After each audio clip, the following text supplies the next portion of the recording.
Okay, you guys, hello everyone and welcome. I'm Jennifer Blackert and this is Leonka Reyna. This is the Hot Hustle. Today we're talking with Miss USA Terri Britt, and I just started off saying, man, girl, when you were a teenager in pageants, you must have been faced with judgment on every single level, not only from peers, but also from the entire world and from, geez, like Like, actual judges, right, like right? judges, right? So it's They are amazing. there to do judging. And not It was just like interesting because unfairness, it's like judging all of the, personal things of you. And so amazing that you're talking to us today about worthiness. Wow. yes, Yes. Wow. Talk about a life journey. Yes. Yeah. That's like right in there. yeah, and I did not find my worthiness in the pageants. I can tell you that. Yeah. Ah. I it was interesting because when I was in the sixth grade, my sister was in the fifth. We both entered Little Miss Cabot, our town of 4,000 people. My mother had been Miss West Tennessee Strawberry Queen, and so it was kind of in our blood to think that was cool. Now, for me, going in that pageant, it wasn't about, oh, I got to win the pageant. It was, I get to be on stage because I always loved performing.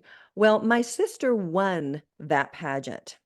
And I remember this girl coming up to me at school and was just so hateful, like, oh, you always win everything. Well, I guess you didn't win this, did you?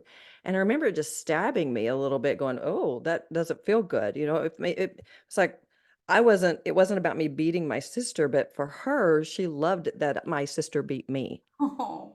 Yeah, isn't that awful?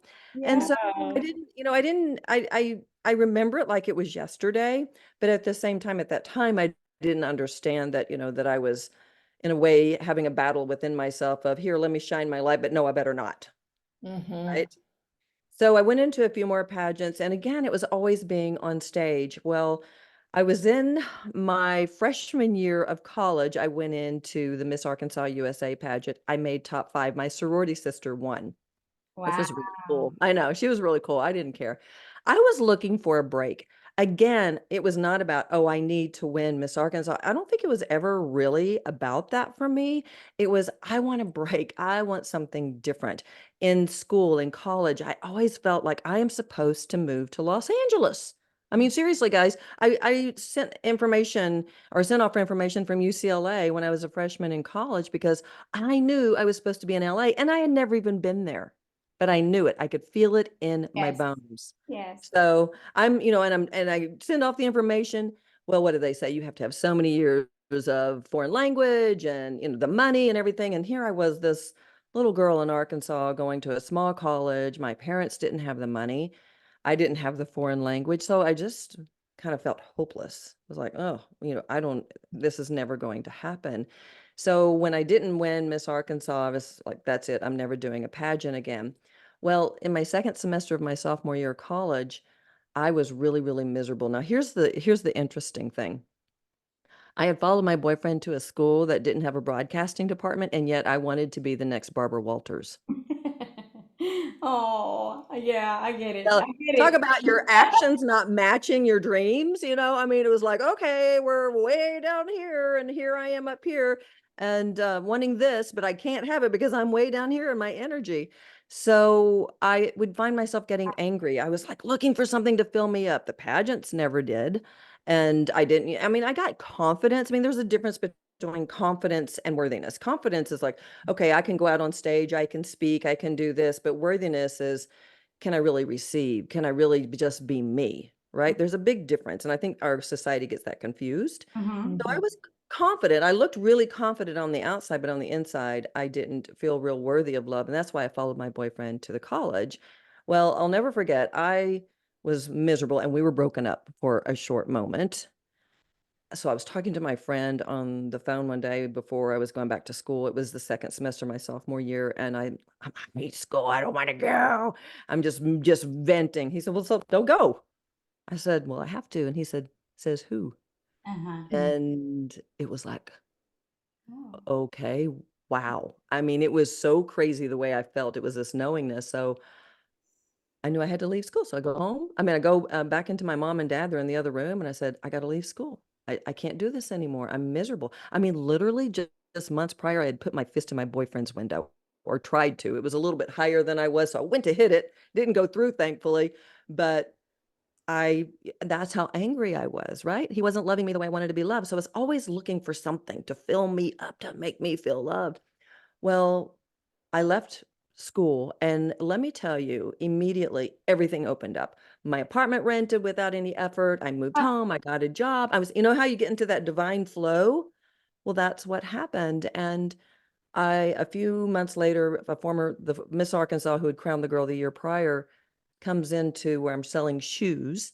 She doesn't recognize me. I now have short brown hair, and I'd lost weight because I wasn't eating college food. And I introduced myself to her, and she said, "Are you going to be in the pageant?" I said, "No." I said, "I was looking for a break, and I want to get into television." And she says, mhm. "Oh, well, there's a production company out of Miami who just bought the Miss Arkansas franchise. They do a lot of commercials and stuff. It might mean a break." So, of course, my antenna went. Yes. Yes. So I was listening to my intuition. I go home, tell my mom. She makes my address. I enter Miss Arkansas, and I win. It was like boom, boom. That was crazy. It That's was aligned, huh? amazing. Yeah, it was crazy. So here's the crazier part. 2 weeks later, I'm sent to Miss USA. All the girls in the pageant have months to prepare. I have 2 weeks. Oh gosh. So, right, because they had just purchased the pageant, right? So there's been no prep time. I don't even know what I'm doing. So I go in to Miss USA in Biloxi, Mississippi. Next thing I know, I make it to the top 12, the Wow. part that you see on TV. Yes. Yes. Right? And I am Southern, you guys. I'm talking like this. Uh, and one of the funniest moments of the whole pageant is when Bob Barker said, "So what do you do in Cabot, Arkansas, population 4,000 on a Saturday night?" And I said, "Well, Bob, in the winter we stay at home, but in the summer we go down to the Tasty Freeze. My friend has a truck. We sit on the back of his truck. The guy, he plays the banjo, and the guys drink a little beer and dip a little skull. It's a real good time." That's And awesome. then I won. Wow. Well, because you're authentic. That's so But fun. you know what's so interesting? I was authentic, and that was amazing because I learned an incredible lesson from that.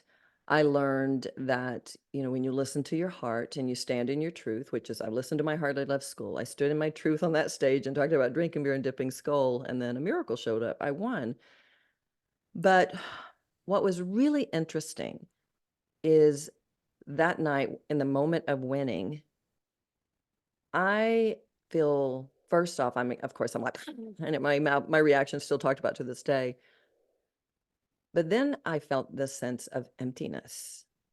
And I thought, is this it? Because here I'd been looking my whole life for love to fill me up, right? Mm. Please fill me up.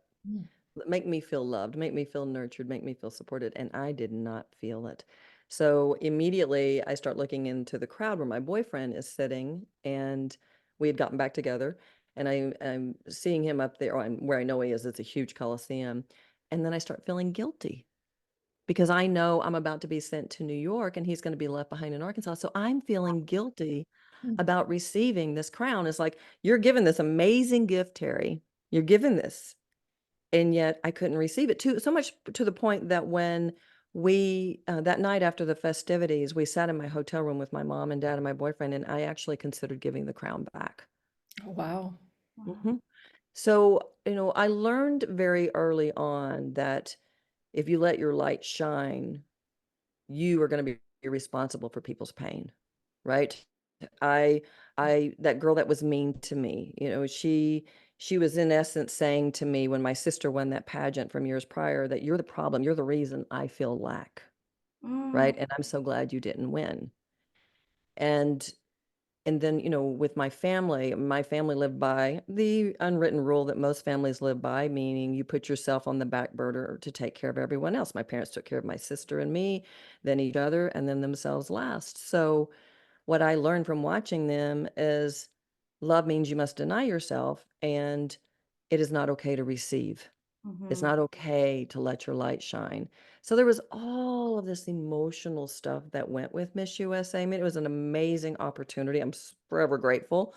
But it didn't fill me up. You see our world right now, and everybody is on the hamster wheel because they're looking for that love. They're looking for that fulfillment. And the more they sit on that hamster wheel or race on the hamster wheel, Hmm. the less they feel good about themselves. They feel like, well, they may feel confident, but they don't really feel worthy. They don't feel like, I can stop. I can breathe. I can just be me. I can I can follow my heart, and abundance will show up. And that was the seed that Miss USA planted, but it did not take hold immediately. It took a long time. I bet it did. I remember what it was like to be 20. Oh yeah, and then in the television industry, because I ended up getting to Los Angeles. Now, this is what's so interesting. My intention had always been to move to California and get to Los Angeles. And I went into the pageants for that, and it took me a long way around to get there, but I did make it to LA, which is so interesting because sometimes when we set an intention of what we want to create, we get impatient and we want it right now, right?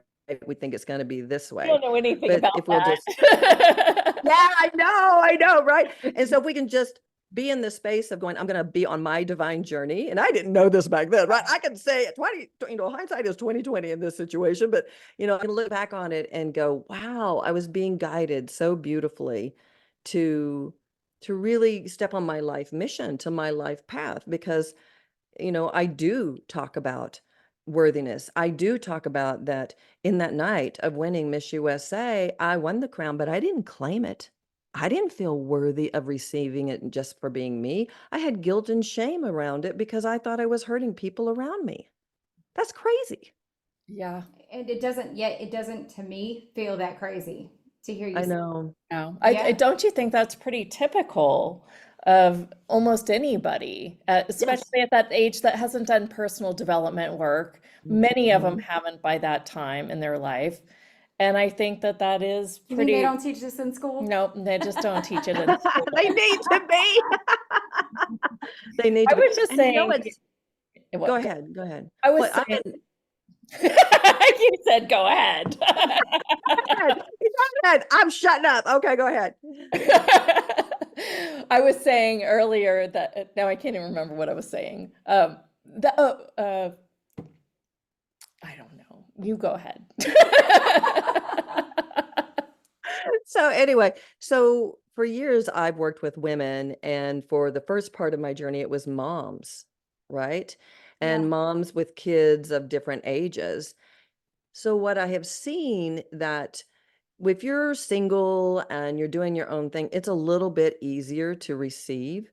But as soon as you get into that mama mode, or you get into feeling like you have to take care of everyone else, it really gets tightened. I used to have a coaching client who was a very, very, very, very successful higher up woman in the television industry.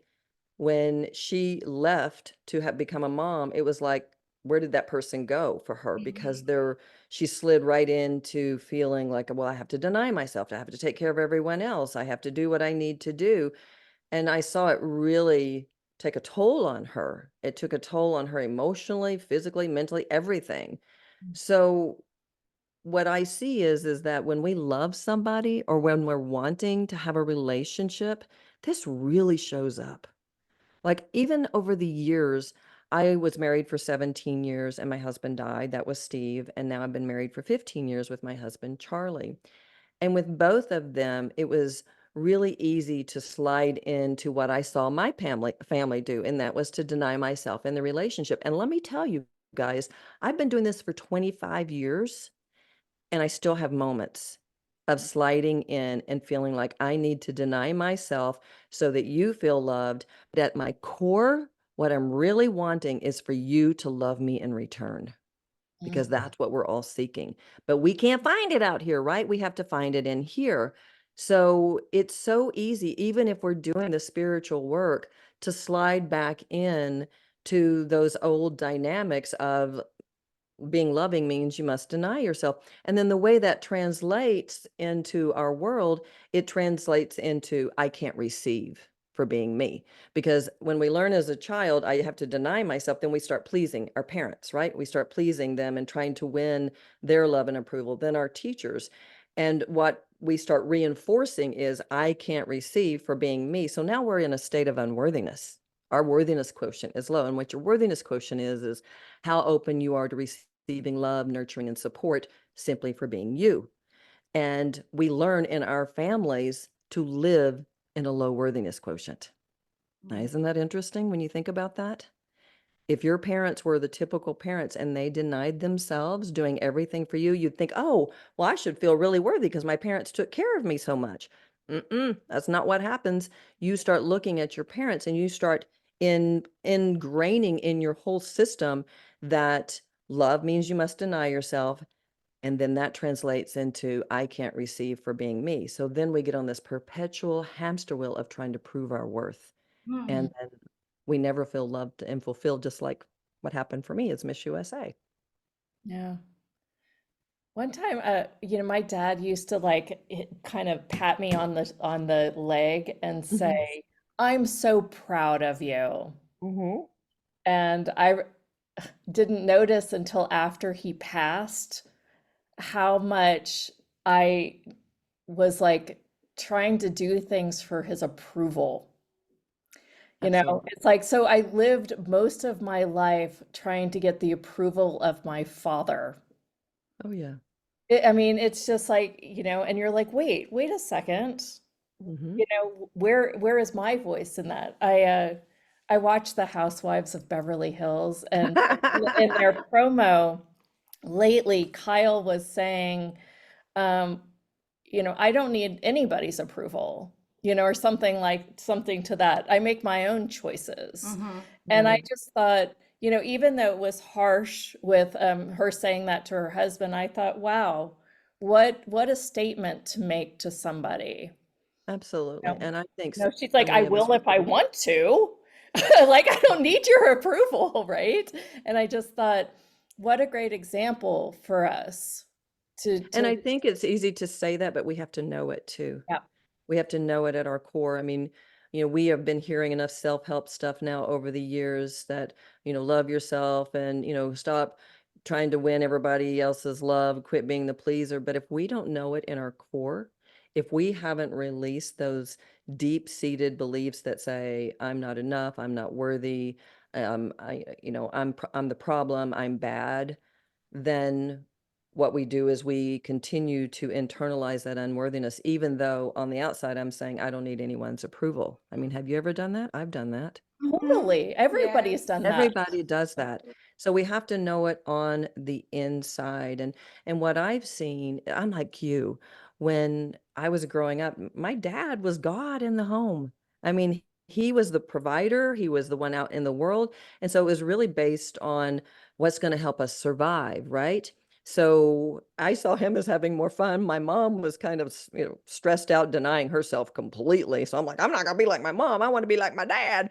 So I started acting like my dad, and that's when really adapted to his energetic field in the sense of I got to go out there, I got to push, I got to shove, I got to prove my worth, right? I've got to win at life. I took on that male energy, but even though I won so many things, I didn't feel loved. I didn't feel nurtured, and I definitely didn't feel receptive. If I did win an accolade or an award in school, which I did all the time, I graduated second in my class. I was president of this, president of that, went to college on a scholarship, was on the dean's list. I did all of that, but none of it made me feel loved, and I couldn't receive it. It's like it would come, and instead of celebrating a beautiful win like that, which we do want to have goals. We want to have fun things that happen in our life because that's maybe part of our path. But instead, it was like, okay, I got it. Now what's next? It was this perpetual hamster wheel of trying to fill myself up. And what's been interesting is, when I became a wife and mom, I realized that I was putting my rules onto my children about you got to do this, you got to do that, you got to perform. And I found myself being a controlling, angry witch. Okay. And that's when I saw my dad die and I realized, wow, he has no forgiveness of himself. He'd lost everything in bankruptcy. And he'd become an alcoholic, and I realized I'm a lot like him. I'm a lot like my dad. So I knew I was perpetuating a cycle of stress and struggle for my family of trying to win love and approval, Yes. trying to win Yeah. at life. Mm. And I realized then, my dad who had been my hero, I realized that maybe daddy's way is not the right way, right? And I understand what you were saying about seeking his approval, because that was translating into every area of my life. And even when I gave up myself to follow my boyfriend to college, that's what I was really doing. I was kind of handing the baton from my dad over to my boyfriend and seeking his approval, Yeah. right? So for me, when I realized I was perpetuating a cycle for my family, my therapist said, "You're wound really tight. You need to get into meditation." Because I That's how I got was. into meditation almost. Really? Yeah, Did your therapist yeah. tell you to? A therapist just said, you should just breathe and take 10 deep breaths every single morning. Because I mean, talk about type A, right? Oh my gosh, That me was, too. and I started doing yoga after that. And then this was like 1999. I remember the year because I was like so crazy, and I was Uh-huh. crazy about the turn of Y2K even. Yeah. Um, I was neurotic, and Hmm. and I would go to yoga. Like that was my path instead of meditation because I'd still get exercise in, it Hmm. helped my body. Yeah. I could justify it more than the 10 So breaths. funny. And then during Shavasana, what we'd lay there in Shavasana and I'd be like, all right, I don't have time for this. But Wow. basically, I didn't want to meet myself, and I Mm. was like dueling, Mhm. right? I was like, all right, Yeah. Jenna, let's fight. So as soon as Right. I would quiet down, there's all this fight in my world. So I, Yeah, I understand that. And yeah. that fight is, what hit me one day is my late husband was a former Marine Mm. who went to Vietnam. He was at the end of Vietnam. So that takes a lot of courage, right? I mean, he was drafted and he had to go, but it took a lot of courage. But I realized one day when I had started my journey of healing, and he wouldn't do it at first, that it took more courage to go within and heal than it pretty much does anything, because you have to be willing to look at your crap. And one of the things that I really started discovering is I learned that I had a belief that I was bad. Mm. Okay. And one of the ways that I always revealed that to people or showed it on the outside world is I never allowed myself to be wrong. No, I had to look at that, right? And go, why do I always need to be right? And when I finally looked, it was because you feel so wrong on the inside. And that was a big aha, It's huge. right? That was a big aha. And a lot of times we carry that energy. For instance, so when I got into meditation, I went into an energy school. So I started learning about energy. And that's how I got on this journey of being an energy worker, an intuitive healer, and spiritual coach. Yay. So I've been doing that for 25 years. But early on, my mother's now in her 80s. So this is when she was 56, I think. She had a stroke. Mm. And I'm doing an energy healing on her, just trying to, soften her energy and bring her back into her body. When all of a sudden I hear in my ear, "You're not to blame for your mother's pain." Mm. Mm. And I went, "What?" And I heard it again. "You're not to blame for your mother's pain."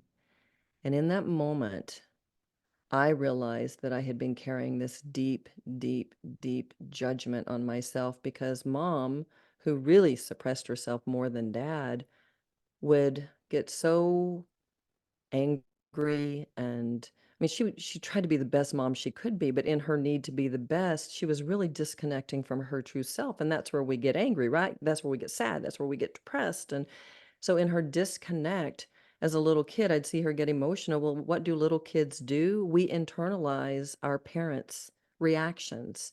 And even though everything that she was going through had nothing to do with me, I took it and made it my own, which is what we do as children. So I internalized all this stuff. So I grew up believing I am bad. What did that make me do? It made me want to prove that much more so that I was worthy, Mm. right? I'm worthy of being loved. I'll never forget in high school, I got molested by a modeling agent. I didn't tell anybody. I suppressed. It didn't come out for years later. But I got angry, of course, because here I am. I'm suppressing my voice. I'm suppressing my pain, my feelings, instead of treating myself as if I'm worthy. I'm treating myself as if I'm unworthy of being loved and nurtured. And my mom and I have a bout of, of a fight one day, and she says, "I love you, but I don't like you. Why can't you be more like your sister?" Now, she didn't know that I'd been molested, okay, because I didn't tell anybody. But when she said that, I internalized that one again, saying, I am the problem. I am bad. So we don't realize, like, a lot of us are doing self-help stuff, but Mhm. until we get deep into the core of our badness and the things that we hold on to that we need to forgive ourselves for, then we're going to stay at a low vibration because we're holding shame and guilt. And shame and guilt are the two lowest vibrations there are. And because energy always attracts similar energy in the law of vibration, law of attraction, if you are holding those energies, you can be doing all the self-help in the world. You can be saying, I am worthy and I am enough. But if you are holding those lower level vibrations that say, no, you're not, you're bad, then you are going to attract things that feel like punishment. Mhm. So that's what I teach now, is that we have to, yes, do the work, but we got to go deep. We got to go so deep into breaking the generational cycle of really saying that that might have been my mom and dad's story, but it's not my story, Mhm. right? I'll give you an example of how something that happened when my oldest daughter was in high school. She had a bad car wreck, and it was her fault. So 4 people were injured. Well, I was afraid of losing everything because I'm her guardian, and I'm thinking I've got this little nest egg and everything's about to go away. So I was freaked out. I mean, freaked out. I mean, you know what you do when you go into survival, right? You're holding on for dear life. But I know that my outer world is a mirror to my inner world because that's the energy. So I started going within and looking to ask little Terry, what's this about? What is this mirroring to you? You're so afraid of losing everything.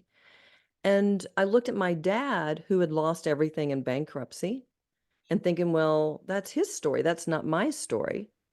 Well, then I traced my dad's life back, Mhm. and I saw that as a kid, they were so poor that he would go buy or pick flowers and sell them on the corner to be able to make some money.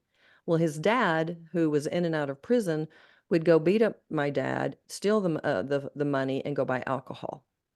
So Mhm. my dad was living out his story when he lost everything in bankruptcy, that all the goodness I have will go away, right? Because it was a mirror to his childhood. Well, it was really easy for me to think this is my story too, but because I had the tools to go deep within and look at this and say, wait, this isn't my story. This is daddy's story. He was working it out. That doesn't mean I have to take it on. And let me tell you what was so cool. As soon as I had that awareness and shifted the vibration, within 2 days, the insurance agency called me and said, well, you're not going to believe it. After all this time, everybody has signed off and no one is suing. Mm. Oh, amazing. So I raised my worthiness. Yeah. Okay. I raised my worthiness, and then the world mirrored that back to me. So I just, for me, this is where I'm on a mission now, because I see so many people struggling and hurting and really trying to get ahead. The pandemic was a prime example of people in survival mode, because you had certain people fighting for this and certain people fighting for that. And when you looked at it closely, it's like, oh, we're all in survival, where we're in survival because we're in poverty consciousness. And poverty consciousness is when you are holding the energy and being in a low vibration. So my goal is to help people cross that divide of lack and move into a high worthiness quotient and prosperity consciousness. Mhm. Let's talk a little bit about what we need to do to go deep to change the energy around that, right? Yeah, absolutely. Absolutely. So for the first thing is we have to redefine love. I Mhm. mean, we are so programmed to believe that love means that I must deny myself, that we have to really reprogram that and commit to loving ourselves unconditionally. And that means giving ourselves a voice. That means setting boundaries. That means whatever you need to do, but doing it. And here's the key, because this is what we miss, without guilt or shame. Mm. Okay. The Yeah. guilt or the shame. Because a lot of times, how many times do you think, okay, I'm loving myself, I'm going to the gym, right? But you're at the gym and the whole time you're thinking, I should be doing this, I should be doing that, I need to get home, I need to, that is guilt. Yeah. Okay. And if you're coming from a space of, oh, I really don't deserve this, that's shame. Okay. So when you have those kind of thoughts and you're having beliefs inside of you that are triggering those thoughts, because there's something inside of you that is triggering those thoughts, then you're putting yourself back at a low worthiness quotient. So you really want to redefine love. And then the second one is you want to stand in your truth as much as you can. And one of the key things that I do in every situation, if it brings out any kind of negative feeling whatsoever in me, is I know that my outer world is a mirror to my inner world. Mm. And I have got to go deep, deep, deep, deep, deep. Now, I know a lot of us do this, right? I mean, especially here in your community, people are already doing healing work, but we really want to go into the space of, you know, if, like, for instance, if you had a belief that says, I can't speak my voice. Well, if you've been doing some self-help work, you probably know I can't speak my voice. But why? Right. Why? What is down so deep that says you can't speak your voice? Is there a family blueprint? Is there something where you were punished when you did? A lot of my work is about cleaning up the punishment energy, because when you're living in a low worthiness quotient and you're continually trying to push, you are in punishment energy. So we want to clear that out, right? So that would be the second one, is to really stand in your truth. And then the third one is to lead with love. Now, a lot of times, we struggle with, what is my purpose? What am I doing? And what I've seen over the years, which has been so cool, is that as I have really stood in my truth and listened to the inner guidance, took inspired action, I was leading with love. And then because I'm treating myself as if I'm worthy, there's miracles that show up. Yeah. But what's so cool about it has been is I've gotten deepened into my purpose. Because if you're fighting with that battle of I must deny myself to be loving, it's very different than I must love myself to be in my greatest act of service. And when you lead with love, you want to get grounded in that. And so for me, what I saw over the years is my husband's shift. My late husband said to me, I feel better in my skin than I ever felt. And I said, why? And he said, you forced me to it. I'm like, he was a 250-pound gorilla. I'm like, how did I force you to it? And he said, when you quit caretaking me to find yourself, it forced me to find myself. And Yeah. now I feel better in my skin than I've ever felt. That's pretty cool, right? I Yeah. Very mean, cool. given that, especially before he died at the age of 56. I'm so glad I gave him that gift. Yeah. And then Charlie, my husband now, I'll never forget, he was pulling some oracle cards, and he kept pulling soulmate.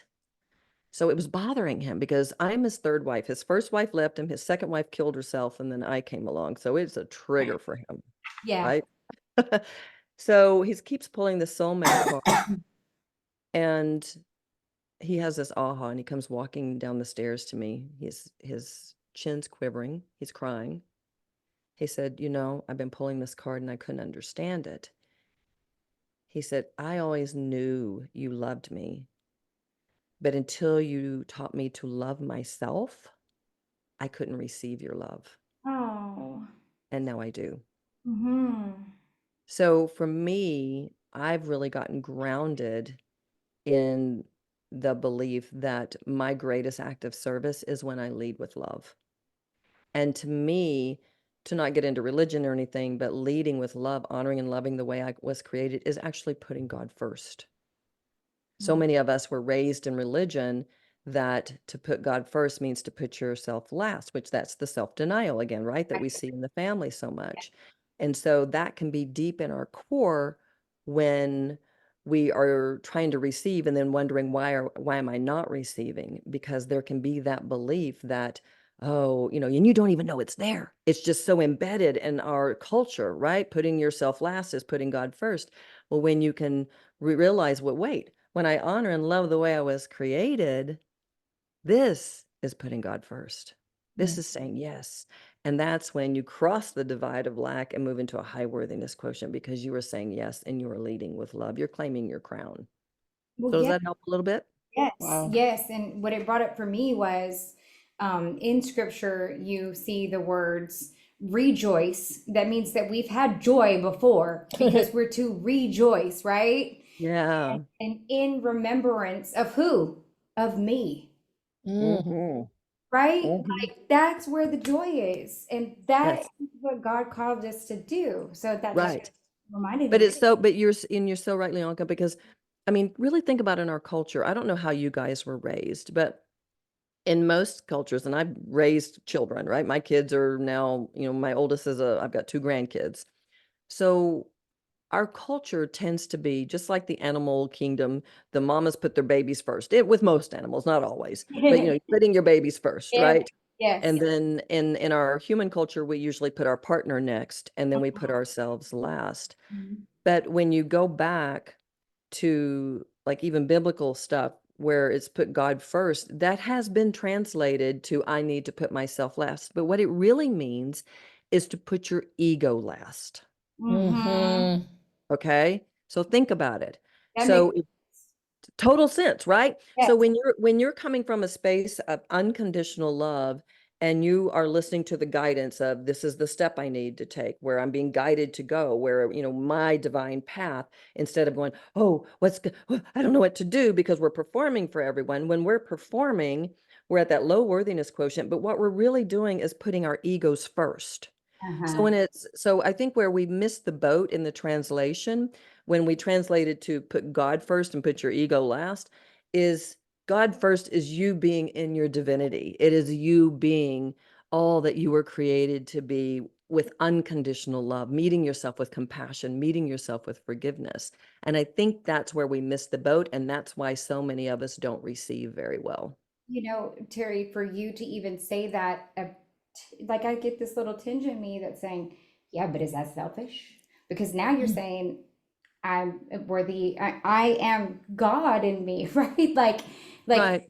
how can I even stand in all my me and say that I am him, right? Like, Yeah, that whatever seems my voice egoic. is, right, It right. seems It very seems, egoic, huh? yeah, it does. Well, when you go to the Bible, and I'm not a theologian, so but this is where I've been guided to see. Right, right, It says we make up the body. If you're Christian, we make up the body of Christ. So if we make up the body of Christ, therefore we must be a part of God. Therefore we are divine. right. And I love that, right? But here's how I know, because everything you're saying, I had the same issues. The reason I know is because as I have loved myself, I have loved more with others. Yes. Mm. I quit projecting my lack onto my kids. I quit projecting my pain onto my husband and making him fill me up and making him feel responsible. I mean, that was just all that crap. I, by loving myself, I have stepped off of the hamster wheel, which to me is holding a vibration of light and love on the planet, which we so dearly need. I've watched my husband's step into their divinity. Mhm. I'll never forget, it was, I don't know how many years ago it was, Marcy Shimoff, Chicken Soup for the Soul. I don't know if you guys know her. I've interviewed her Oh, you did? So years Marcy, ago. Yeah, years. so Marcy and I were sort of friends. I mean, we were more like acquaintances, but she and Janet Atwood and Chris Atwood were doing Enlightened Bestseller. It Mhm. was Mm-hmm. a class, and I wanted to learn about what they'd done. It was a very small mastermind class. So she says, come on out and take it. So I went out to San Francisco to take the class. Well, they had a whole booklet on, writing your proposal and what needed to go in it, and affiliate marketing and all this stuff. Well, as I'm flipping through the pages, I looked down and I went, oh my gosh. And it says one of their major affiliates had been consciousone.com. Hmm. Well, Conscious One was our company. Mm. And let me tell you why. One day I am at the library some years prior, and I see a tape by Deepak Chopra. I didn't follow Deepak, but my intuition said, grab this. So I Mhm. grabbed it, took it on. This is a VHS tape. Okay. So this is how old. So I sit down to watch it at home, like, oh, this isn't for me. This is for Steve. And Steve at that time was a garment manufacturer, made private label for Macy's, Dillard's, very successful, listed in the Los Angeles Business Journal as one of the top 100 fastest growing companies. I mean, very, very, very successful. We had a 7,000 square foot house, a 50-foot yacht. I mean, we had it going, right? So he starts watching this tape and begins to cry. When I asked him what was going on, he goes, I don't want to be an achiever anymore. I want to be a seeker. I want to let everything go. Now, he had watched me love myself and shift, and his whole life had been driven by making money. And when I asked him one time why, he said because he wanted to prove his dad wrong. Okay. It was all ego oriented. Yeah. But in that moment, he said, I want to let everything go. And we did. We let everything go. He took time off. He took about a year and a half off.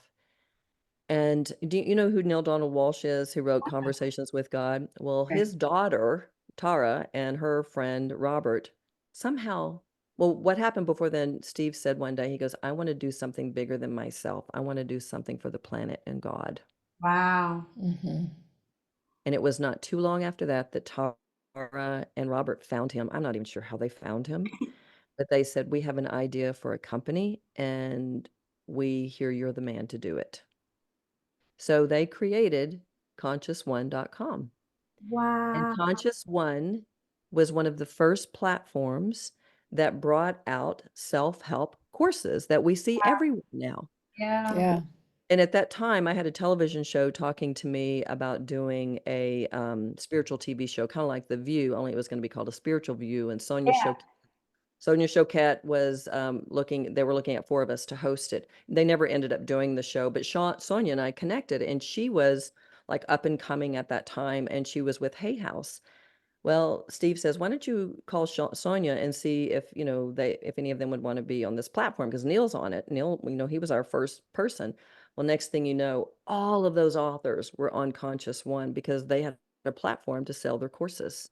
So going back to the Enlightened bestseller, when I'm looking at Conscious One, which had been years prior, Steve, when Conscious One died, he had a partner, it just kind of went away. Um, Everyone said the heart died when Steve died. Mm. But when I'm looking at that and seeing how many people, Wow. Janet and Marcy and Chris and all of these people had affected for the positive, right? Yes. I'm picking it It's up. it started with me. Yeah, I know. It started with me because I was like, I don't like who I am as a mom. I want to get out. I want to get off of this hamster wheel. I want to be better for my family. And it shifted everything. So when you asked, how's that with ego? I know through my own life experience and through coaching people for 25 years that your greatest act of service is when you claim your crown, you love yourself, you stand in your truth, and you lead with love, because that's when you raise your worthiness quotient. So I have no question about that as putting God first. Oh, Yeah. I think that the question that so might be cool. going into people's minds is, but how? How do you love yourself, right? I Mm.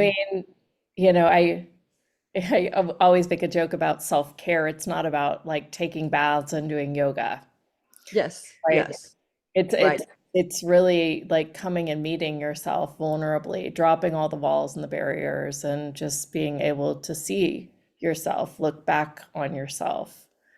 Well, How do it's yeah, how I did it. Can I tell you how I came about doing it? Because Yeah. I wouldn't have been able to answer that question. okay. I had just read a book when this started back in the 90s. I had just read a book on unconditional love. Hmm. And so I sat down in meditation. It was by Paul Ferrini, a beautiful book called Love Without Conditions, Reflections of the Christ Mind, I think is what it's called. So I was reading it and I laid on my floor in my bedroom in front of my fireplace, just sitting there, laying there meditating, when all of a sudden my inner 5-year-old, who I had never seen before, shows up. Wow. And I am sobbing. I mean, like, because I realized that I have never loved her. I've never acknowledged her. And then I heard in my ear, get up and write this, Terry. This is the beginning of your book. Wow. Mhm. I just got chill bumps. I know. So that was my first book, Message Sent. And what I was shown is to, again, really pay attention to my outer world. How am I reacting? How am I feeling on the inside? And then I would look at her and say, what's hurting? So I'm meeting her with compassion rather than, well, I shouldn't be feeling this way, right? I met her with compassion and kindness. And I said, what's hurting, little one? I love you so much. What's hurting? And I would let those feelings take me back to, whatever happened in the past as far as I could go to get to the belief and say, what is the belief you took on then? Mm. Right? What is the belief? And then I know that if a belief is causing me pain and suffering, it is not the truth.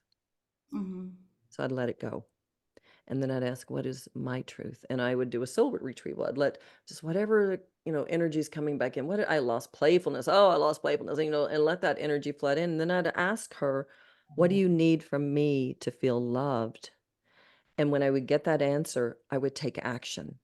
Mhm. And, if she says, well, just love me, I'm like, I need specific. Yeah, good. Yeah. Wow. Okay. Because we don't know what it is, right? But when we ask, no, give me a specific, and she says, I need to take walks out in nature 3 days a week because I'm really feeling the need to be connected to the earth. Or I need you to go speak up and say what you need to your hubby because you're expecting him to read your mind. And I need you to speak up for me. I need you to protect me. Okay. And so by doing that, as I listened, and I took action, that's when I was leading with love. I was taking inspired action because this is my spirit, my soul talking to me. This little inner child, right, is like, she's the heart of who I am. So I'm taking inspired action. And so by doing that, I ended up getting off of the hamster wheel because began to trust it so much Mm. that as I loved her, I was treating myself as if I was worthy. I felt worthy. I felt seen, heard, and valued because that's the way I was treating myself, right? And then I started crossing that divide of lack to go into a high worthiness quotient. And what was so funny about it, I really got tested with this because when that book was finished, Message Sent, I did a book tour in New York. It was the beginning of the Iraq War. So everything's getting canceled. Yeah. Everything. All my interviews are getting canceled because we're having the wars. Well, my ego at first says, I gotta go make things happen. I gotta start making calls, da, da, da, da, da. And then luckily, what I knew to be true stepped in, and I said to little Terry, what do you need? What do you want to do? And she goes, well, I want to be a vegetable. I want to just be, curled up in a robe, and I want to eat a stick of bone. I just want to take a day or two off, okay? Because I'd been really preparing for this tour. And I said, okay. Well, then I had a manager back then, and she said, you really need to go see Thoroughly Modern Millie or Hairspray. They're great metaphors for your work. And I said, okay, let me look. So I looked at it, and the tickets were so expensive. And I am not a big musical person. So I was like, oh, I don't know. I said, okay, if it's for the highest good, show me the way. Let it go. So my intention was that I was just going to nurture myself and love myself. I didn't have any guilt or shame about it. I was like, yes, this feels so good. I'm in New York in a nice hotel and I'm curled up in a robe. It's snowing outside. It's all good. So I'm doing this and really feeling good about it. And then the next morning I got up and I still wanted to go to the gym. So I went to the gym, waiting on a class, talking to this girl, didn't know her, just talking, small talk, go in, come back out, start talking to her again. She goes, so how long you in town? I said, oh, 10 days. And she said, you can see any plays? I said, I don't know. My agent wants me to see Thoroughly Modern Millie or Hairspray. I don't know. And she goes, oh, she says, well, I happen to work in management at the Marriott Marquis, and Thoroughly Modern Millie is playing in our theater. How about I take you as my guest? Oh, wow. Wow. Ah. So, guys, think about it. I loved myself and nurtured myself. I treated myself as if I were worthy. I put myself into a high receptive state. And then the universe said, oh, You, you want to experience worthiness. You want to experience love. Let's show you what that looks like. Hmm. It's Wow. amazing. Mm-hmm. So So it literally is just seeking and asking, seeking and asking and seeking and Mhm. asking. It really is. Yeah. I mean, I feel like, in a lot of ways, that's how I've ended up here. I mean, yeah, there's been a lot of trainings, Mm-hmm. but whenever I chose those trainings, I knew that they were calling me, Mm-hmm. you know, Right. right? It's like, Mm-hmm. so whenever I took a training from somebody, it was like, well, this is my next thing, right? This is what, I was asking for literally. You know, it's such an ask and receive universe, isn't it? It's just all we really Yes. have to do is surrender from that space and really call it in. Yeah. But that is the issue, is that a lot of times we call it in and then we wonder, well, why am I not being heard? Mm-hmm. Why is the universe not responding? And what I truly believe is it's either one of two things, where it's not divine timing yet. Mm-hmm. And if you're not trusting in the divine timing, then you really got to look at, why am I not? Because that's a sign that you don't feel worthy on the inside, right? Not Yes. feeling like everything is okay. So, it's really about trusting and really looking at it. And then, if things aren't happening, then you got to ask yourself, am I blocking this in any way? Because I believe that when something is in your heart, if it's coming from a space of love, that is the guidance from soul, from God, right? And if it's, that if you feel like, okay, I know this is supposed to be here right now, but it's not, then, are we blocking it? Mm-hmm. Um, I'll Due to give you a, our do what? constructs, due to our constructs within, right? We don't believe we can Right. have it. And Exactly. if we don't believe we can have it, I guess that is kind of wrapped up in the worthiness in the whole first place. Exactly. Yeah, it's So almost like we're everything not comes worthy down. to have everything that we desire. That would be Exactly. wrong. Ex I mean, just think about what you just said. I mean, Yep. because I a know lot what of I times, just well, said. I said it because that way on purpose. think about what I mean, you might say, well, I have good health, but my career doesn't work. I do this, I do that. When I believe at our core, we are supposed to have it all. I have I moments that I do still too. struggle with things, right? But I believe that we are supposed to have it all and be that expression of prosperity consciousness, which prosperity simply means wholeness. Did you know that? Most people think it's money, but it's really about whole. Oh, Oh, see, And yeah, we yeah, were talked about that earlier. If we were going to do, uh, we were we talking we're about talking words as worth coding. and profit Yeah. as yeah, and to do a hypnotherapy on worth and profit. Just that's because of great. today, because it's just come up so much. And Oh, has it? one of the guys in the feed wrote in, "What about prosperity?" And maybe we Mhm. have misidentified and misapplied that throughout our life in a way. Exactly. I did not.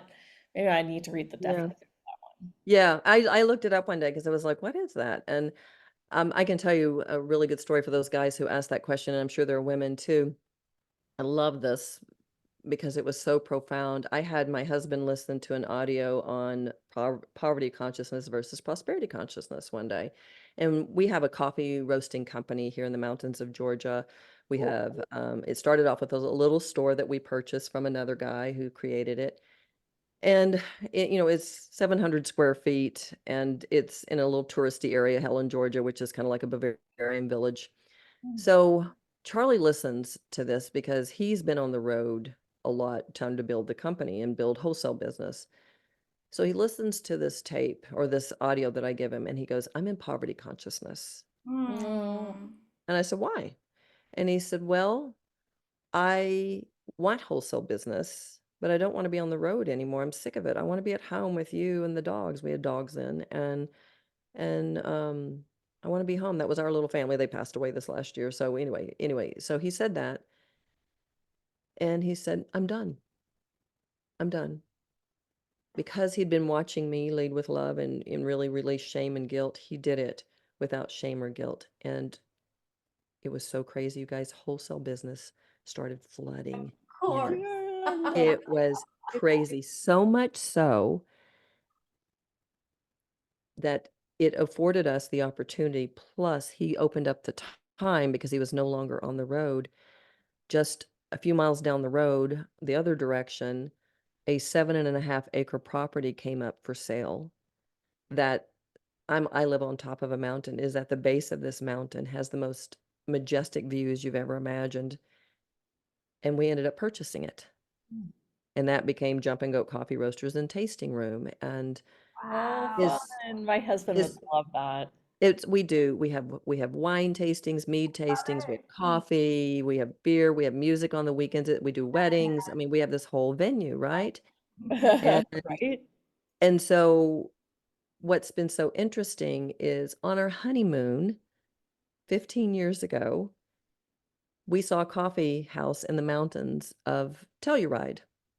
And Charlie said, "That's my dream." But he kind of let it go because we were blending three teenage girls at that time in high school. And, they all had trauma. They'd all lost a parent. My kid's dad had died. Her mother had killed herself, so it was a lot to blend, you know? Yeah. And so he just kind of let it go. But then all of a sudden, when it was time, signs started showing up. And next thing I know, we buy this little coffee company here in Helen.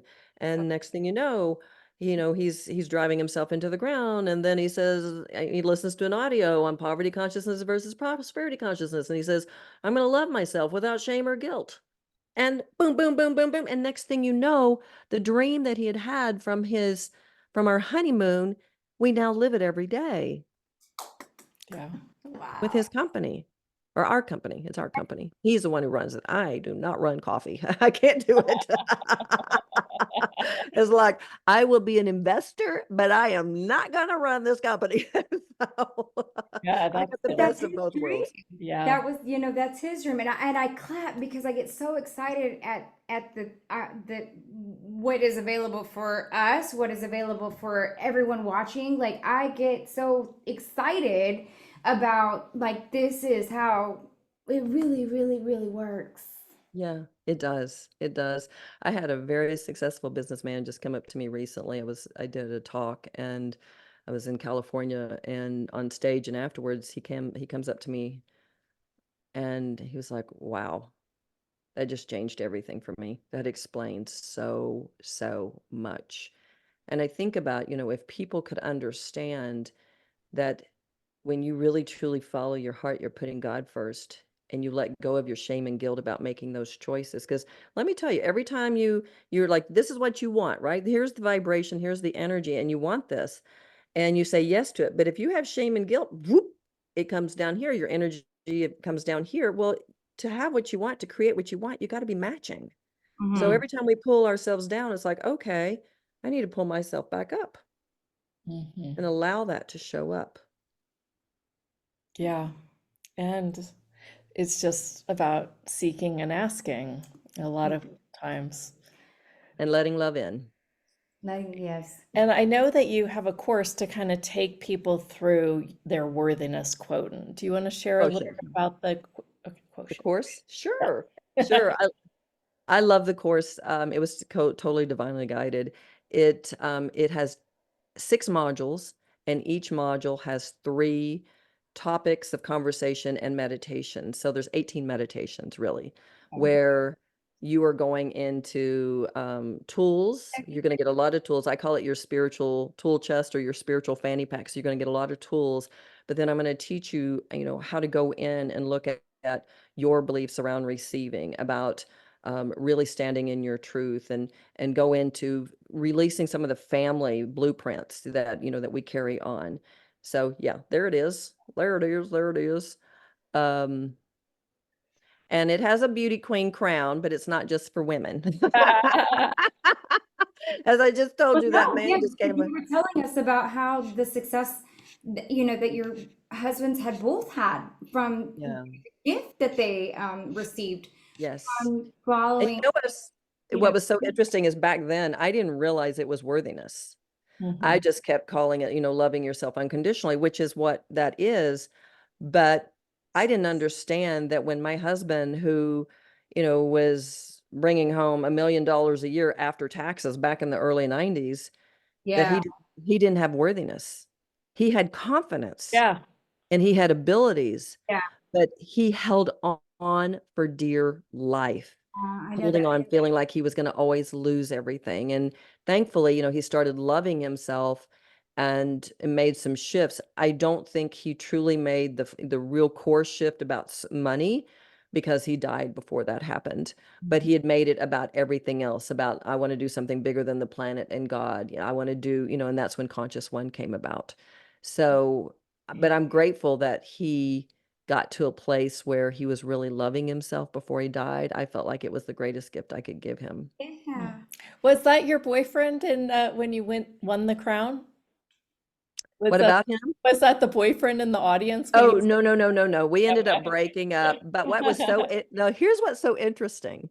So that boyfriend, you have to understand, he got into legal problems. He was a wild child. I was the good girl and he was the bad boy. And so he got into a lot of issues and stuff. But thankfully, I did not give that crown up, right? And I took it. And what's so interesting is he claimed his crown. He became a TEDx speaker eventually. Isn't that crazy? Oh, that's Wow. great. Yeah, It's great. yeah, I love that yeah, so much. yeah. I love it too. So the link that Jeneth put into the chat, this is just so that we So can can take a look show at it.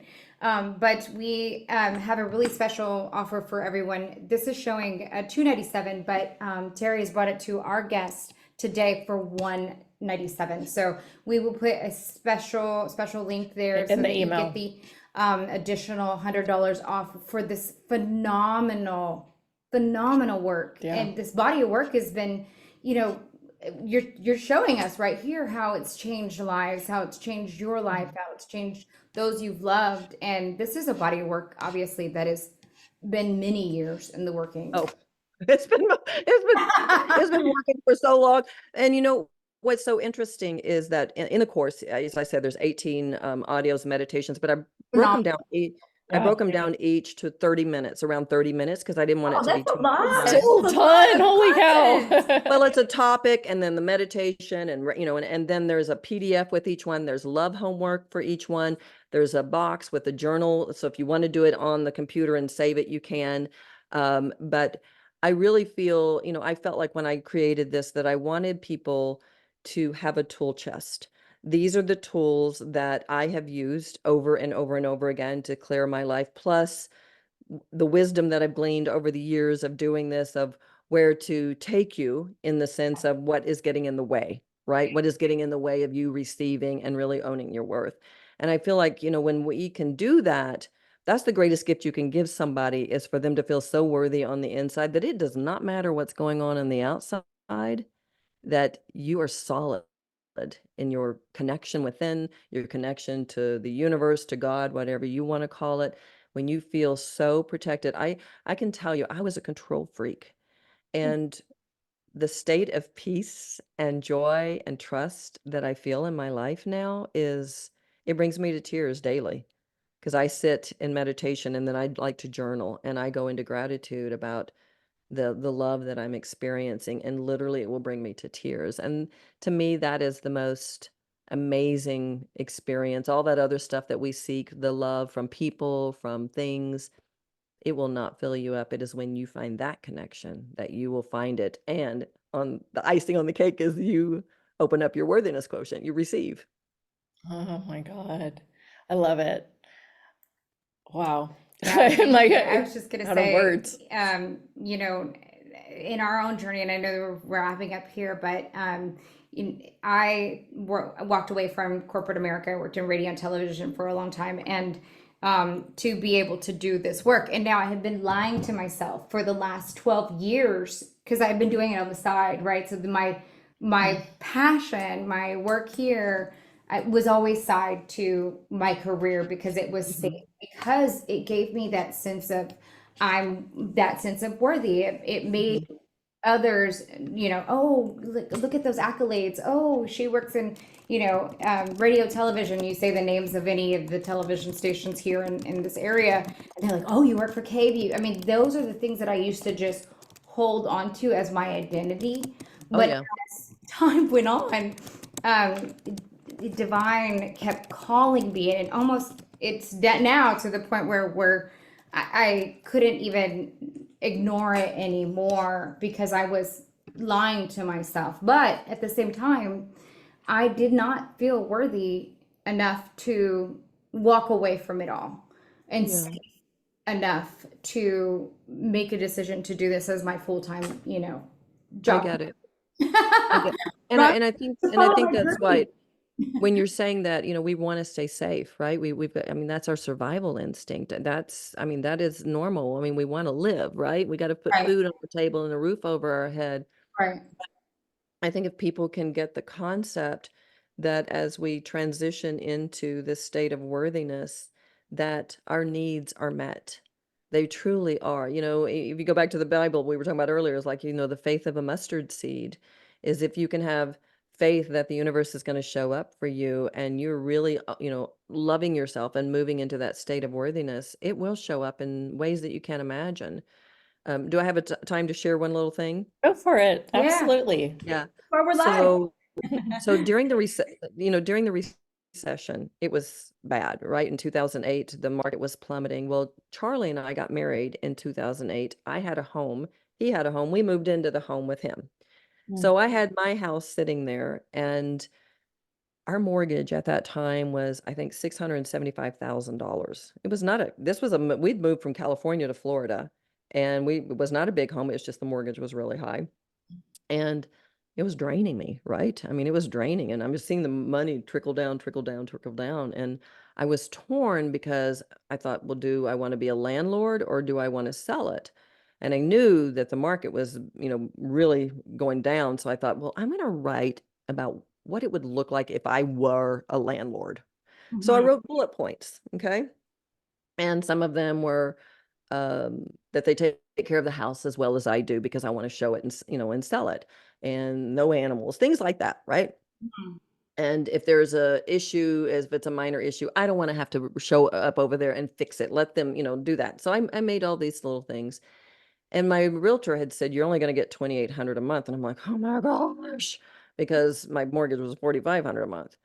So I'm looking at this, and I said, okay, well, I said, I want you to do 32. She said, you'll never get it. I said, just do 32. Well, then I started going down the bullet points and I began to ask, what is the truth here? Where Mhm. am I blocking? Where am I blocking this, or what is the belief? And so one was that it was really hard when everybody on television, the media, everything was saying everything is falling apart, and everything's bottoming out. So I couldn't get to an answer. Like one of them was like, people who rent don't take care of a place. And what's the belief on that? Oh, well, that's not true. I rented for 4 years and was a better tenant than the owner was of the property. I took really Right, good care. So I'm not the right. only one on the planet. So I went through and released all these different things, right? Right. Yeah, I'm not the only one. So, but the one that really had me stumped is that there would be anybody who had money to come and rent the place for 3,200 because it just with the market going like it was. So I just set an intention and I said, show me what the truth is. Thank you, thank you, thank you. Thank you for the healing. Thank you for showing me the truth. And I let it go.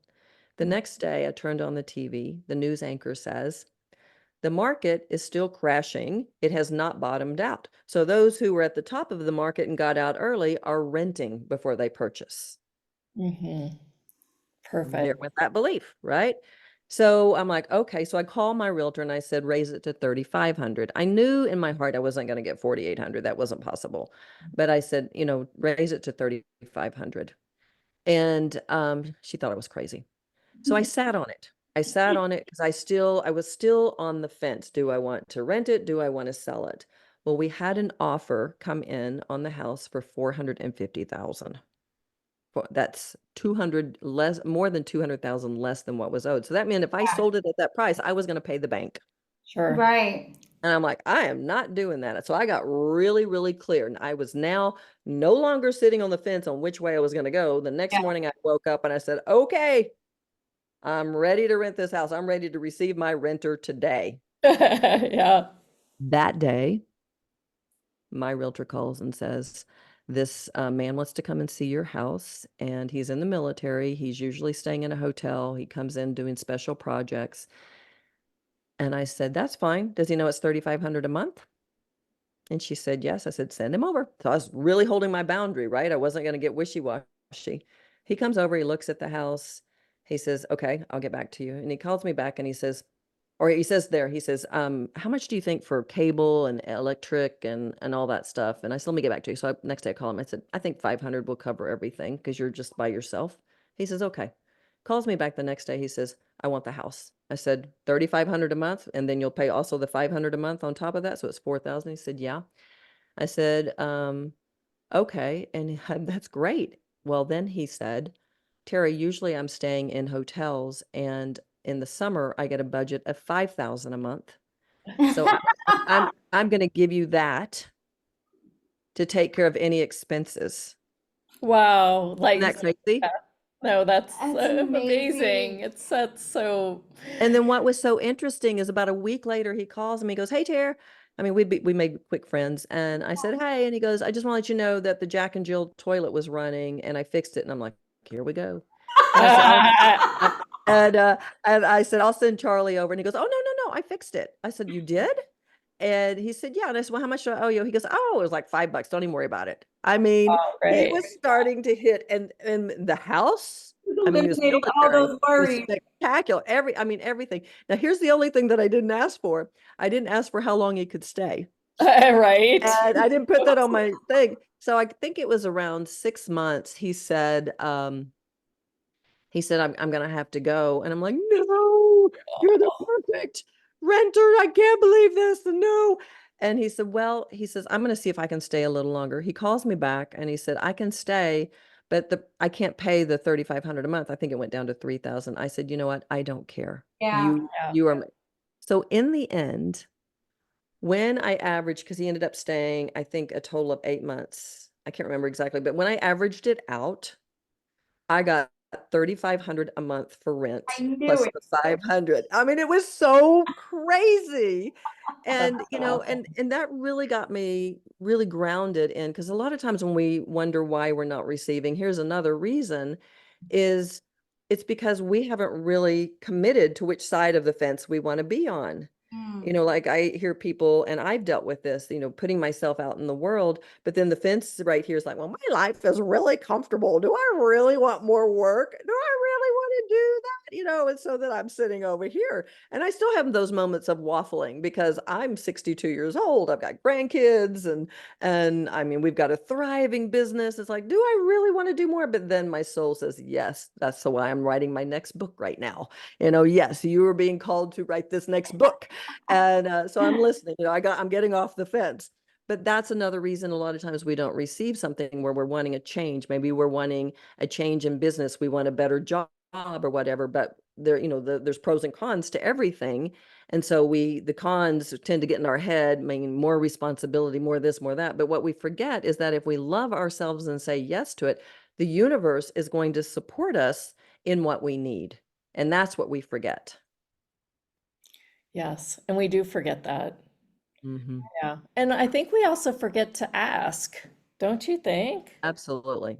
Totally. Belief, right? Completely. Yeah. Knowing that, I don't want to say belief, but with faith and knowing that the universe provides. I think sometimes Mm-hmm. I've asked and I'm like, why is it not showing up? And then I really drop in and I'm like, well, because you didn't have the Yeah. faith and you're creating from what because you're a master Because, creator. yeah, you've got, yeah. And So you're going to create the lack because you're not, you because I don't wasn't dropping trust. to the, Yeah. yeah. It's almost like trust too. You have It to, is totally trust. Totally trust. And I yeah. think what you said it many times now during this conversation about asking. If you go back to that original belief of to be loving, I must deny myself. Well, if you have that belief, you don't ask very easily because that is not self-denial. Mhm. One time I had this instant manifestation and it was so fast and I was I had this brand new Audi and it came with two keys and I lost them both. Oh no, you sound like my husband. And one of them I lost inside my house. So I was like stranded, but I knew it was in my house and I had looked for it without like trying to engage the universe or anything. And I had looked all over, cleaned everything up. And finally I called Audi and I said, I'm going to have to get another key. And they're like, yeah, that's going to be $515. And I was like, really? And thinking, and I know it's in the house somewhere, but I really do need to start driving again and stop sharing my husband's car. And I was like, keys show up, 1, 2, 3.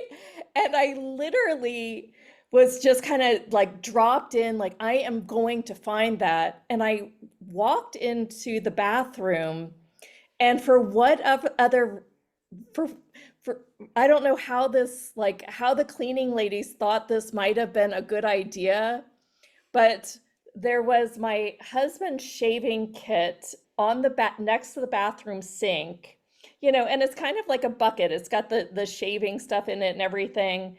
And there's a book on top of it, like, a bathroom book, right? And for whatever reason, I grabbed that book, and there was my key inside his shaving kit.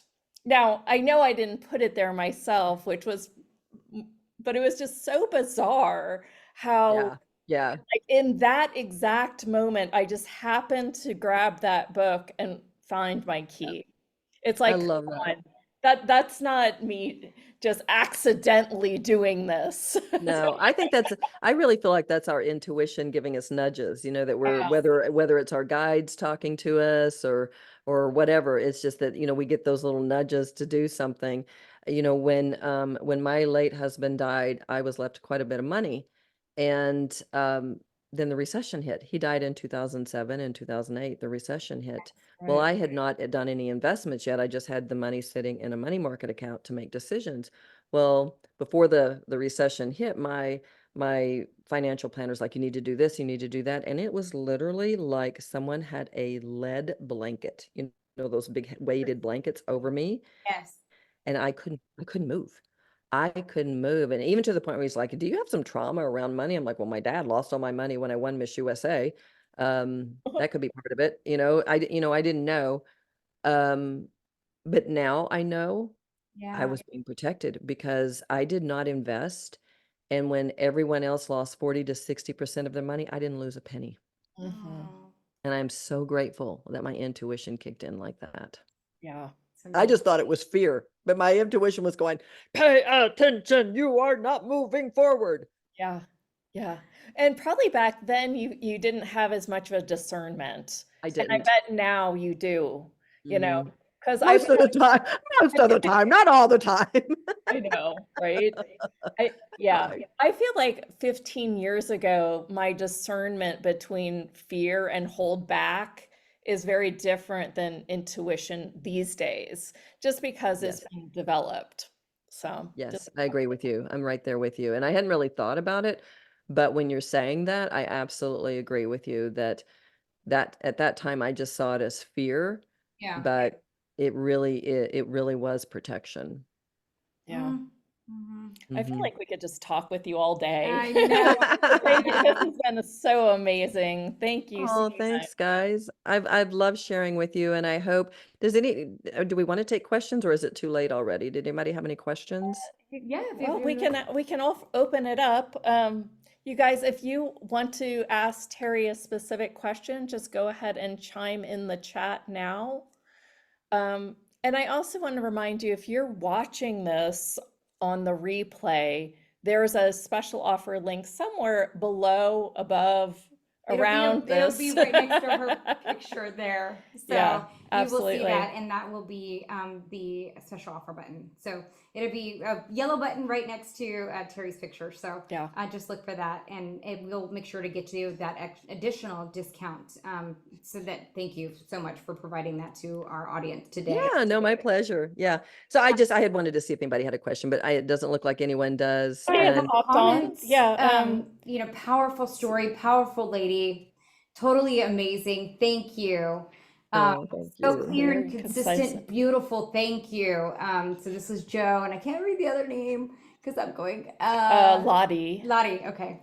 And so, Oh, so thank we had you. some amazing, good comments here. So thank you. Thank you guys for staying on, and thank you for continuing to just take this journey with us today too. Yeah. It's amazing conversation. So thank you. I keep using that Do word you today. have something that you want to unearth? Oh, I think I talked about it, that having walked away from corporate America to do, some of my friends would be, they know that I am like this. They actually, my friends wouldn't worry about me at all. But But I think at one point I used to be worried that, what would people think if I walked away from corporate America, Mm. a six-figure job, and, start a podcast, right? Start talking about energy. Energy Yeah, healing and right. They galactic channeling. they'd be like, girlfriend, what have you gone to school for? Like, what did you do all of this training, and why did you go to get your master's degree if you're just going to come back and talk about, You do feel like energy? that's still in you? Oh yeah. I mean, there is that piece of me that, I come up against it, because of that safety. Um, Mhm. and because that's what I've known. I feel like I, had to make straight A's. I was raised by my grandparents. So for accolades was how I, Yeah. yeah, Yeah, got your connected and worth. got my worth, Hmm. sing for my breakfast, that kind of thing, earned my keep.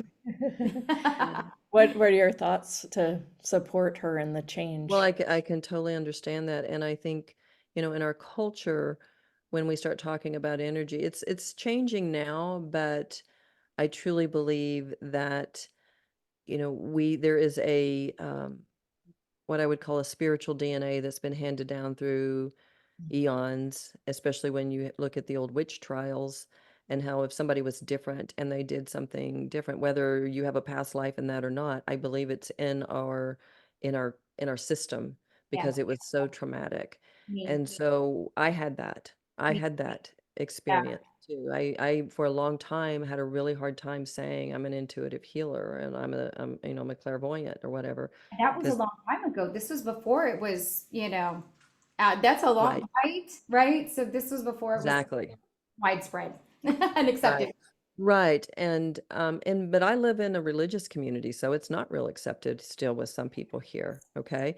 So it is there. And what I would say to you, because you're not dealing with that now, are you? Are you dealing with it or do you have Yes, I do moments? have that. Yes, I do Yeah. have that. Where my son, he goes to a Catholic, school, and So you have that. yeah, Yeah. yes, so I do have a little bit of that still. Yeah, a worry, yeah.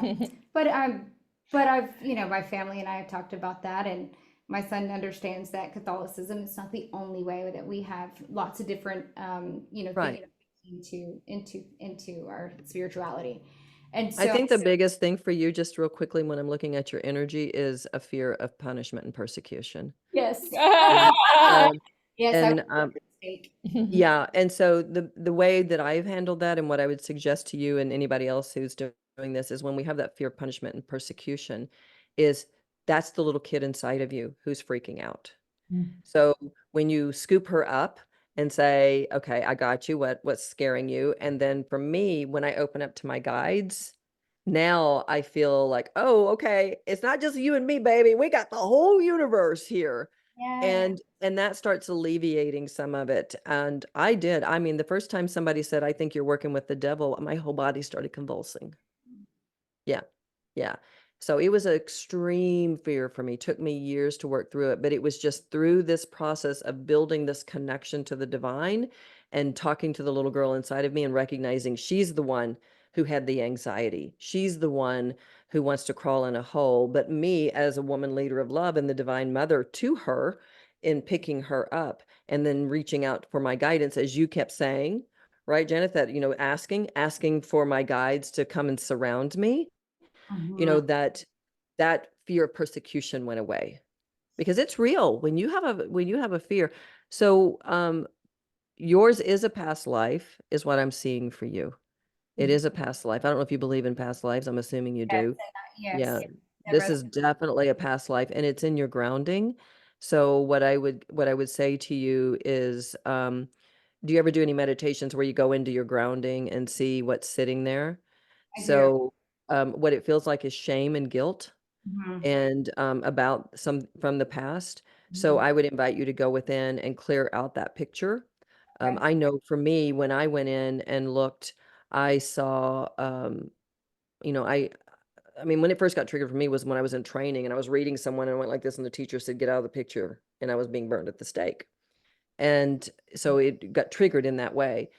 When I started looking at it to heal it, I went back to see who this woman was. Was she evil? What was she doing? And she was just this little frumpy old herbalist in the woods. But I saw, the people coming after her and killing her. Yeah. Well, a few years after that, I went back to that picture and I forgave those people Oh, wow. because they were just simply afraid. It had nothing to do with me. It had to do with their fears of survival. Hmm. And so I forgave them. Thank you for that. Just you Okay. acknowledging that changed lots of stuff in my energy. I feel like, Well, oh, just Yeah, it did. acknowledgement, right, in itself changes so much. Yeah. When Wow. I did that forgiveness thing, I felt a soul retrieval. And we do a lot of that in the worthiness quotient, by the way. We do a lot of soul retrievals. I felt the soul retrieval come in of accepting my psychic gifts, Mm. which I had been on that fence, right? And so when I gave forgiveness to them and realized it had nothing to do with me, there was no shame or guilt about me in that past life, right? It was just I was just doing things that served. My local neighbors out in the woods. I was a little herbalist, but they saw it as something bad and fearful. And so when somebody, burns you at the stake like that, you're going to automatically think I am the problem. Just like when my mother, when I heard in my ear, you're not to blame for your mother's pain, I carried in that energy of I was to blame for their pain. But in that moment, when I realized, no, this was just their pain being expressed and fear because they were in a low worthiness quotient. All those people who go and kill people, they're in a low worthiness quotient. Okay. They're in survival. So when they are in that, and they were in that, when I forgave them because I could see their woundedness, yes, then I opened up to retrieve that part of my soul that I had been disconnected from. I mean, you're not really ever disconnected, but I was not integrating into my full being. yes, yes. Made a huge difference. Yeah, yeah. Yeah. Thank you You for have shifted. I can see the shift. I know. It feels like she's poof, kind of Yeah, it embodying does. a little more, doesn't it? Yeah, feels really, really good. So congratulations. I'm glad you asked that question. Thank you for I feel asking. like that might have helped a lot of other people too. The other day I was judged and somebody was like, I was like, yeah, I'm gonna get on this series. We're gonna talk to psychics and mediums and energy channelers and and I just kind of made it all really more woo even than it is. She's like, do you believe in that stuff? It was like, yeah, I do.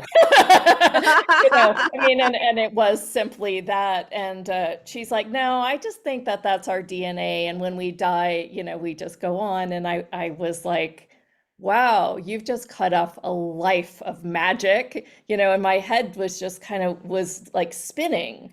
Because if you've never had an experience like here, like I've heard things in my head, you've heard things in your head. I think that's kind of just the beginning of it. I've Mhm. had surreal experiences after my father passed. I mean, and just these epic meditations that have literally changed me. And Right. if you don't have that experience in your archive, so to speak, then I can see how you might doubt this work. But Absolutely. it was just so weird. It just struck me like, really? And you know what Like, how just could you not? you Almost. you know what just landed for me, Jeneth, is Hmm, that you sharing that you were because you had all this excitement. I What if know. you were just being the invitation that just left that little planted seed I in know. somebody, right? Right. That tiny bit of awareness for that person. So bless you Yeah. for just for going with Yeah. all that Yeah. excitement and Yeah. No, energy. I did feel a little judged in the moment, right? But it, Yeah. it ended up flipping itself like entirely the opposite way. Because I Oh, was good. like, thank God I don't align and agree with that attitude, with that perspective, right?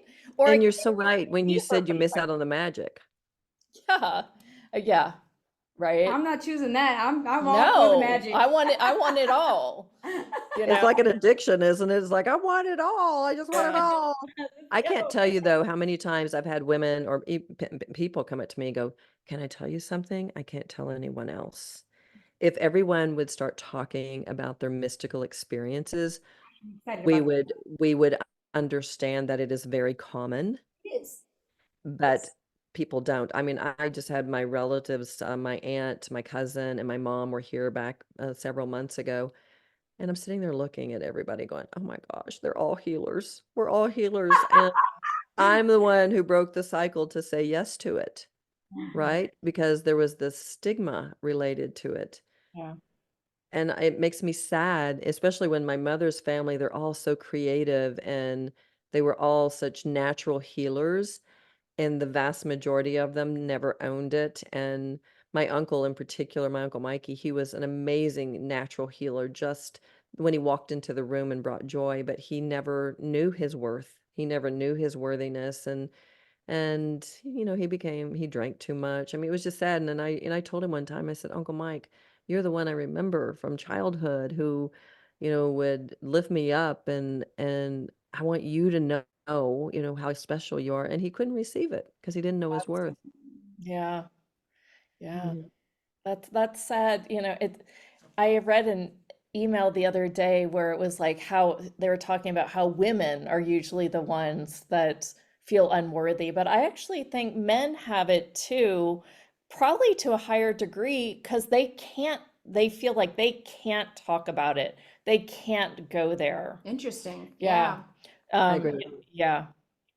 I agree with you. You got a man over here shaking his head. I'm seeing a yes. Oh, yeah, shaking his head no or shaking No, his he head was shaking his yes, head, yes. And nodding. I agree with you because, men are told not to feel their feelings. And so feeling your feelings is key to tapping into your worthiness, because you have to say, well, okay, well, am I feeling joyful or am I feeling pain and suffering? And men don't even give themselves permission to go there. Luckily, both of my husbands were kind of Renaissance men, and very art creative and artistic. I mean, my late husband was a Marine who became a women's garment manufacturer. I mean, Yeah, how does yeah. that happen? And Yeah, lucky. first time I ever went out with him, I see him looking around, and I'm thinking he's looking at women. And then I finally one day realized, I said, "You're looking at the fabrics, aren't you?" And he goes, "Yeah, what'd you think I was looking at? Their boobs, their hips." That's awesome. My husband's an energy healer. He is a software engineer by day, but he does all kinds of energy healing on me, and it's kind of some of the Oh, best I stuff I love ever that. have. It's like, how Oh, did he become that? You know? And he just it's knows, he just knows too. It's Yeah. just kind of cool. And do you find, like with my husband, I'll be working on something, getting to the bottom of it and the nitty gritty and shifting something. And then I tell him, and a week later, he's like, oh, yeah, I had that shift. I feel it. Yes. Yes, that's me. Yes. My I husband's haven't like had that. that so much that experience, but that's kind of cool.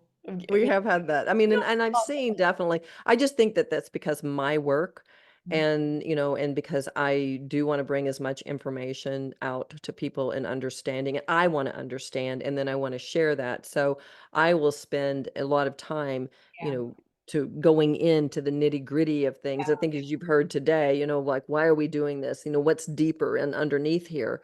And, for him, it's just like, okay, I see that I've been doing this. I'm going to stop that. Just like when he said, I'm done Yes. with going after wholesale business. For me, especially back then, I would have been going, oh, let me decide, Yes. which Yes. way feels right. And, I mean, he just did it because, Found the but right again, spot. yeah, right. Yeah. But he did it because he'd been watching me do things, Yeah.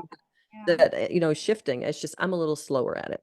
Mhm. Well, girls, I thank All you right. so much. Yes. You, that was so amazing. Yeah. Well, I appreciate you so, so much. And I do hope everyone will grab the Worthiness Quotient Yeah. course. I would also, can I tell them, well, there's a quiz that they can take, the Worthiness Quotient quiz. I don't know if you want to put that on your page or Sure, we'll not, but definitely do that as Yeah. well. That's very yeah. And because then you I can just, took that quiz. yeah. And I took it when I was like in a really, really like excited state. And I read the questions and I was like, now I know that if I would have taken this when I wasn't in like this ecstatic mood, my answers might be just a little different. Oh, Which I thought was interesting, some of the love questions. yeah. I thought, I think everyone should take that because it was a huge awareness for me. Wow, I can't You know, wait. I could really find where I'm kind of missing out in life.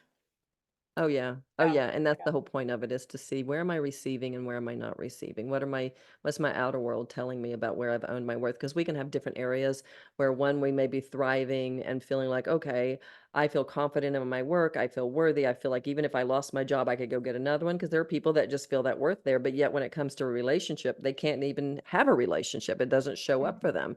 So they Mhm. feel like, well, I can't receive love that way. And it's just important to see the different areas and to bring nurturing to that area that is in lack, so you can raise that vibration in that area. But Mhm. anyway, well, girls, I have Oh my some gosh, this other one, things. I know we went a little long here, but wow, you are, I mean, I love how you tell your stories too. It's Oh, just like thank they're you. so detailed and it's almost like we're there with you. Well, that's good to know since I'm writing my next book. Right? We'll come Well, back and yeah, which but will be which will be called the Worthiness Quotient. Lead claim your crown, nice. lead a life you love. When So does that come out? When I'm will writing it. I have no idea. I'm just that I'm just We'll have to letting the come back. divine guidance take over, you know? It's like, okay, this is what we're writing about today. No outline, nothing. My Enlightened Mom, I got an outline, and it ended up winning Best Spiritual Book of the Year back in 2011, 12, something like that. And at New York and San Francisco Book Festival. And, it was just like boom, boom, boom. This one is like, just follow the daily guidance and it will show right? up. So this is a state of surrender and trust. Love And it. I'm having fun with it. I actually wake up. I've been waking up at like 5 in the morning and going, okay, let's go do this. So I don't know when it's going to be done. I have no Oh, idea. Oh, I'm not worried like the about it. flow though. yeah, you'll have to come back and Yeah. tell us the story. Absolutely. How it all transpired. And we'll promote the book. Yay. Yes, Yes, yes. absolutely. Yeah. Terry, Yeah. thank you Thank you so much. so much.